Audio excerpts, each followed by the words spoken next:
Have you ever felt like something is missing, even when life seems good? When you have what you thought you wanted, there's an ache, a silent question that stirs beneath the surface of your everyday life, a question as ancient as humanity itself. Is this all there is?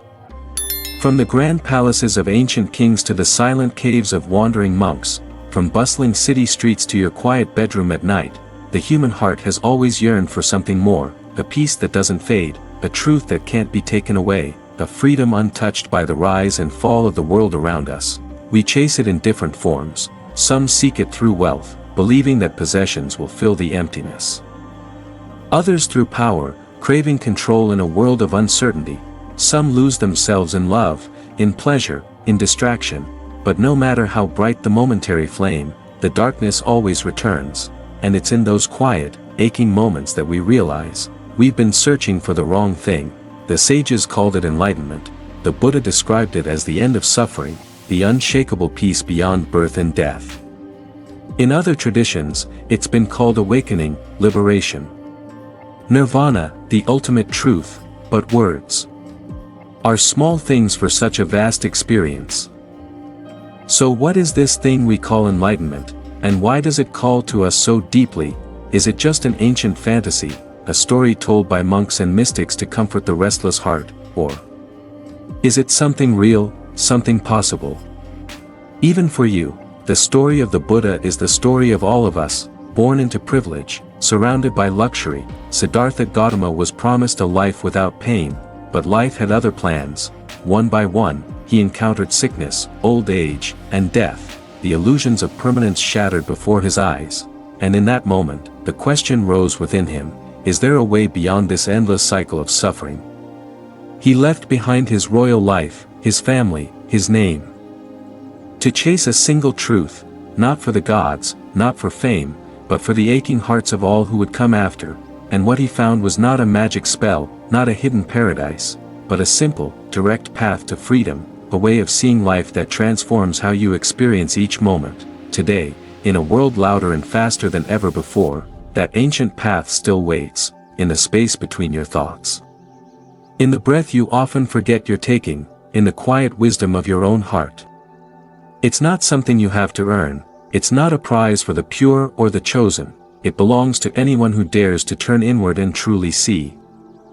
Why do we seek enlightenment? Because somewhere within us, we remember a peace deeper than joy, a freedom untouched by pain, a light that no darkness can reach. We seek it because we know, even if we've forgotten, that we are not meant to be trapped in endless chasing, endless clinging, endless fear. We seek it because deep down, we sense that what we are looking for has been with us all along. In this series, we're going to explore what enlightenment truly is, not as a distant myth, but as a living, breathing reality. We'll uncover the signs, the stages, and the hidden misconceptions. We'll learn how to recognize it within ourselves, and how to live in its light. So if you've ever felt the quiet ache, if you've ever wondered whether there's more to this life than endless striving, then this journey is for you. Let's begin. In our last chapter, we spoke of a silent yearning, a quiet, timeless call that tugs at the human heart. We called it enlightenment. But what does that word really mean? For centuries, it's been wrapped in myth, spoken of in riddles, and misunderstood by the masses. To some, it's a flash of divine light. To others, a permanent escape from the world's troubles. To many, it sounds like a distant fairy tale, meant for monks in mountain caves, not for people like you and me. But what if the truth was far simpler, and far closer than we've ever dared believe? Soft pause, distant bell sound. The Buddha, after years of relentless searching, realized something astonishing. That enlightenment isn't something you find, it's something you uncover. It was never lost, it's always been here, quietly waiting beneath the noise of your thoughts, beneath your endless chasing and clinging. At its heart, enlightenment is not a place, it's not a mystical event or a supernatural gift, it is a profound shift in the way you see reality. The Buddha described it simply, it is the end of suffering. But what does that mean? Does life no longer hurt? Do hardships vanish? Does sadness evaporate? No, the world remains as it is, unpredictable, beautiful, terrible, tender, and cruel, but your relationship to it changes. you stop being a prisoner of your desires and fears. You stop identifying with the passing dramas of your mind. It's like this: imagine a storm raging outside your window. The winds howl, the rain pounds against the glass.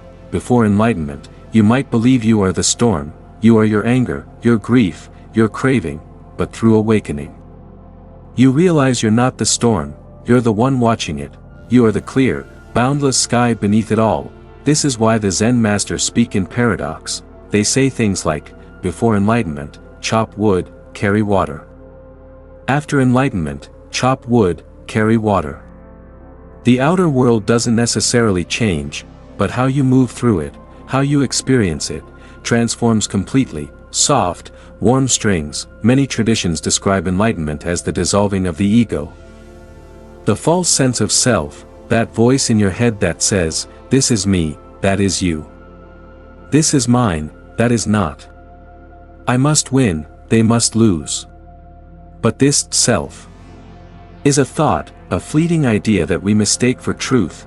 When the illusion of a solid, separate self falls away, what remains is vast, open awareness, a pure, effortless presence, not some zombie-like detachment, not a cold emptiness, but a vibrant, alive stillness, a sense of being completely at home in this very moment, no matter what it contains. And here's the secret the old masters kept hinting at. You've already tasted it, in those rare moments when your mind goes quiet. Watching a sunset, holding a newborn. Standing in awe beneath a starry sky. For a heartbeat, you forget yourself, you forget your name, your plans, your problems. There's only this, and in that space, there's peace. That is the scent of enlightenment. It's not a state you own, not a medal you earn, not a prize for the few. It's a natural quality of consciousness itself. It's the clear water beneath the mud. The problem is, we keep stirring the mud. The Buddha taught that our suffering comes from three poisons: greed, hatred, and delusion, the endless grasping at pleasure, the relentless pushing away of pain, and the blindness to the true nature of things. Enlightenment is what happens when we stop clinging and resisting, when we let go of the illusion of control, when we see, with piercing clarity, that everything is impermanent, that nothing, no joy or sorrow, no success or failure, lasts, and rather than despair. We find freedom in that, because when you no longer cling to what passes, you can finally be at peace. This isn't to say it's easy. The path demands courage. It asks you to face yourself, to shed illusions you've carried for a lifetime. It's not a path of escape, but of deep, fearless seeing. And yet, the miracle is that it's available to you right now, in the space between one breath and the next, in the gap between your thoughts, in the presence of what is, not in some faraway temple, not in the words of a teacher, but here, now. So far, we've spoken of enlightenment as a profound inner shift, a timeless freedom lying beneath the surface of our restless lives. But this raises a question: if enlightenment is so subtle, so silent, how can you recognize it? How can you tell when a person has awakened to this unseen truth? And more importantly, how might you recognize it within yourself? The old masters say, enlightenment leaves no footprints. It doesn't announce itself with flashing lights or grand miracles. It doesn't shout from mountaintops or wear a glowing halo. In fact, it often appears in the most ordinary things. The Buddha once said, just as the great ocean has one taste, the taste of salt, so too does the Dhamma have one taste, the taste of freedom.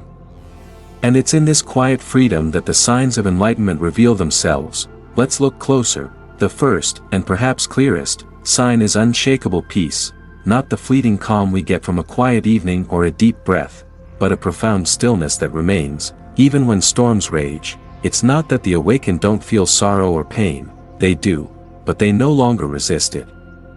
They no longer cling to what is pleasant or run from what is not. They rest in what the Buddha called equanimity, a steady, balanced heart in the face of gain and loss, pleasure and pain, praise and blame. It's the kind of peace you glimpse in the eyes of a person who has stopped chasing, who has made peace with both life and death. Another sign is the absence of ego-driven action. Most of us move through the world guided by the voice of me, mine, I want, I fear. but the enlightened move without this constant inner craving. Their actions arise naturally, like waves on the ocean. There's no sense of clinging to identity, no desperate need to prove, possess, or control. It's not about passivity or apathy, it's a deeper engagement with life, free from personal agenda. There's also an unmistakable clarity of perception. The awakened don't see a world of fixed, solid things, they see a world in constant motion. A dance of impermanence. They don't cling to ideas of good or bad, mine or yours, right or wrong as absolutes. Instead, they perceive the subtle interdependence of all things.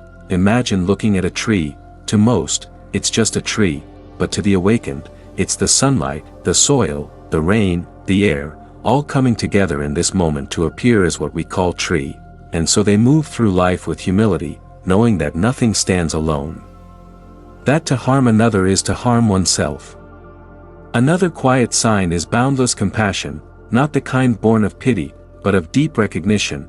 When the illusion of separation falls away, what remains is a tender, unconditional love for all beings. The enlightened don't need a reason to care, they don't calculate kindness, it flows naturally, like a spring from the earth, and you'll find, often, that those who are truly awakened are not interested in convincing you of their wisdom. They're not chasing followers or fame, they simply serve, in whatever way they can, and then there's a kind of lightness of being. A playful, childlike quality, joy not dependent on circumstances, because once you realize the game, once you see through the illusions of gain and loss, you begin to laugh at the world's seriousness. The Zen masters call it the great laughter. Not because life is meaningless, but because it's so beautifully, fleetingly precious. It's the laughter of one who has laid their burdens down. Perhaps the most intimate sign is a simple one, a deep, effortless presence. You'll notice it in the way someone listens, in the space between their words, in the calm of their gaze. It's a presence that makes you feel whole, as if, for a moment, all your worries fade, and you too remember what it feels like to simply be. But here's what matters most, these signs aren't only for the rare few, they are glimpses of what already lives within you, in your quietest moments.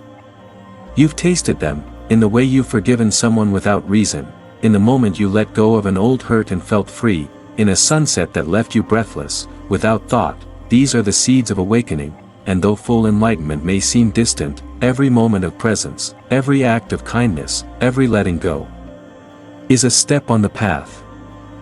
By now, you might be wondering, is enlightenment a single moment, like a lightning strike, or is it a gradual unfolding, like a flower blooming petal by petal under the morning sun?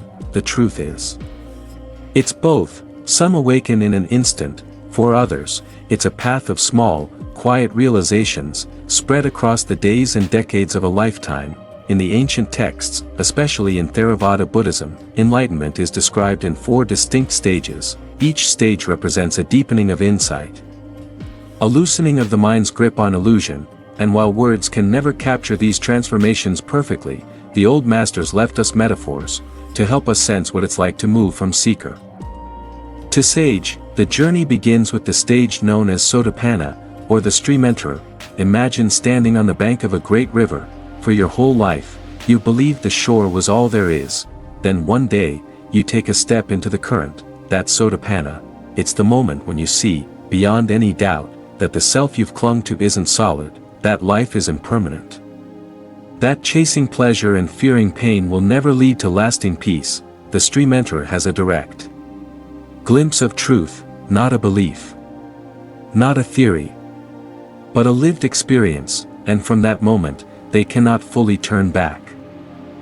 They're still human, still experience anger, desire, and fear, but the deepest illusions begin to crack. It's said that a Sotapanna will be free from rebirth within 7 lifetimes. The next stage is Sakadagami, the once returner. At this stage, the seeker has weakened the pull of craving and aversion. The waves of emotion still rise, but they no longer drown the mind. The once returner has tasted deep serenity. They may still be caught by anger or lust, but these states are rare, and pass swiftly. It's like climbing a mountain. The air grows thinner, the noise of the world fades, and while you're not yet at the summit, you can see it in the distance. the teachings say a Sakadagami will only be reborn once more in the human or heavenly realms before full awakening.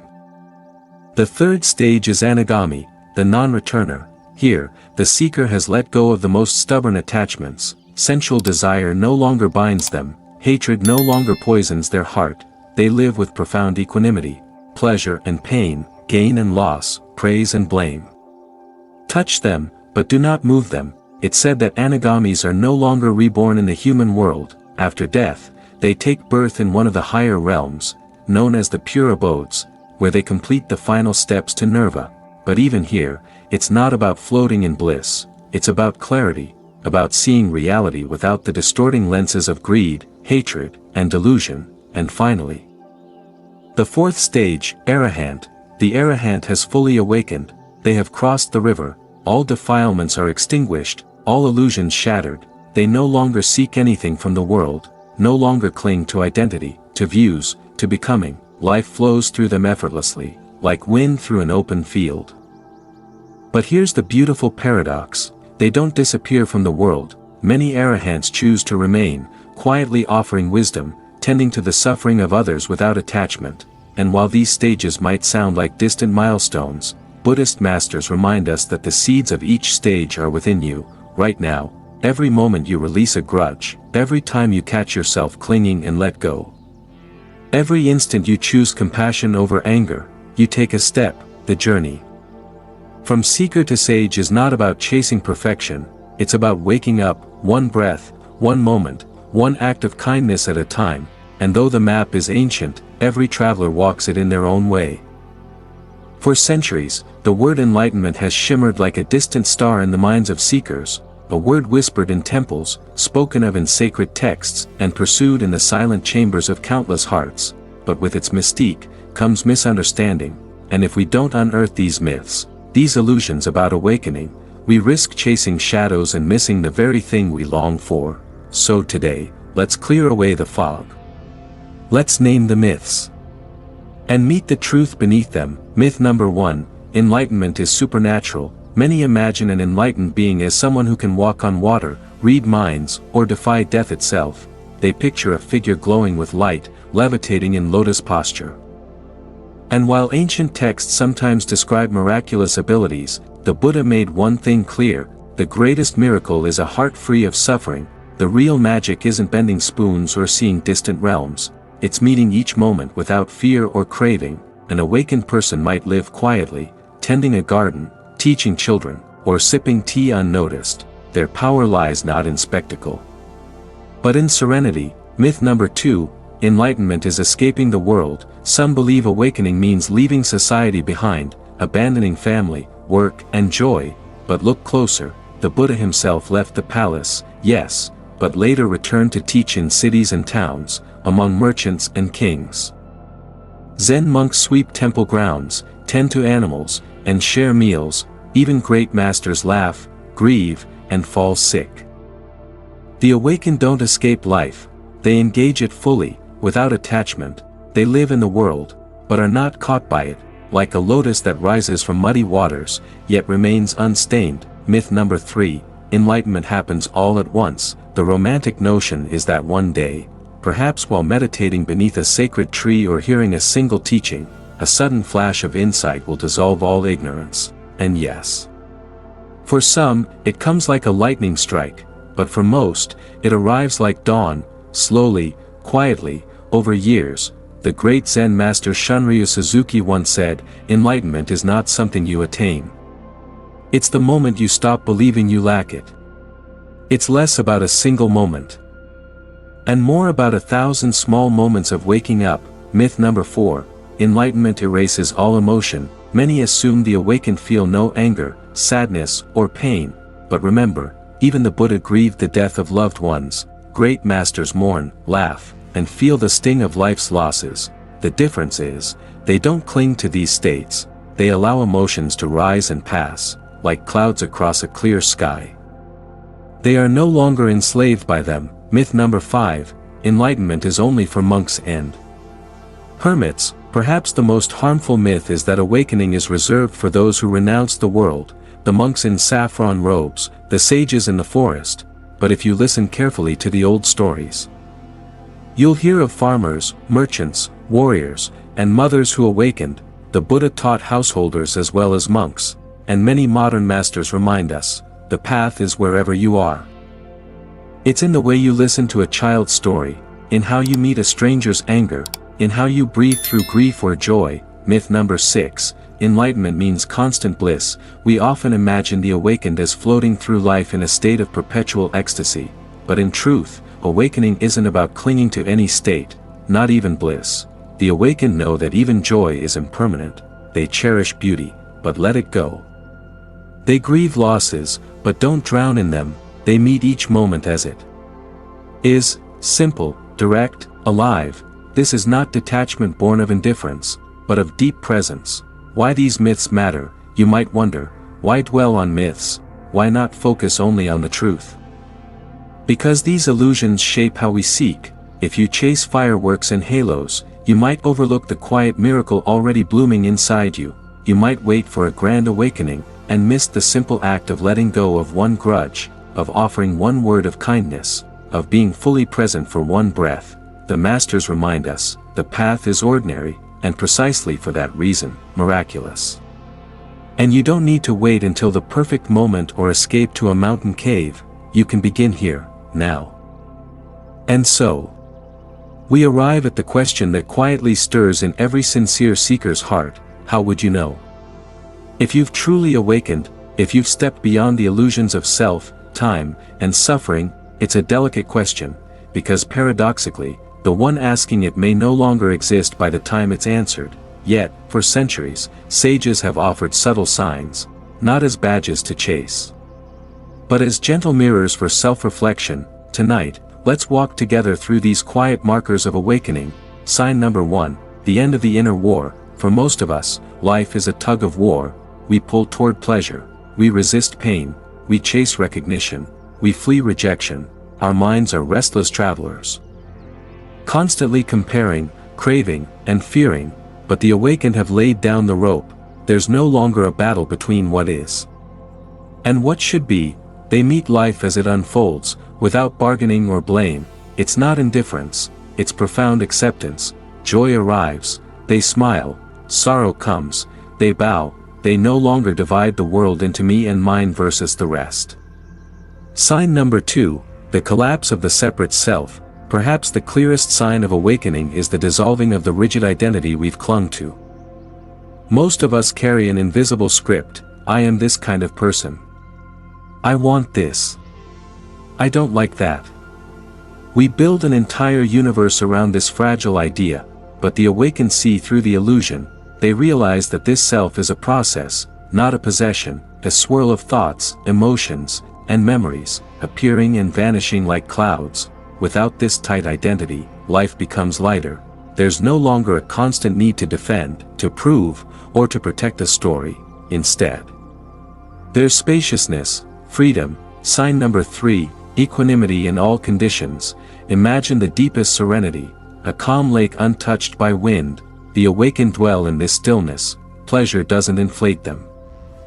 Pain doesn't drown them. They don't chase after praise, nor crumble at criticism. Success and failure are passing clouds in an endless sky.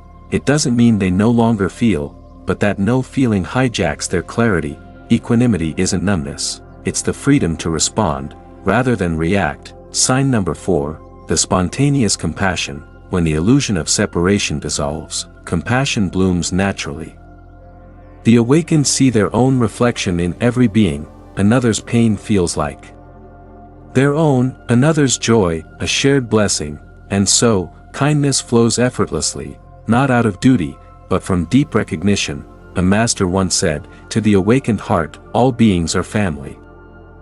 This compassion is quiet, often invisible to the world, a wordless glance, a patient silence, a steady presence in times of chaos. Sign number 5, freedom from the fear of death. For most of us, death is the final enemy, the terrifying end of me.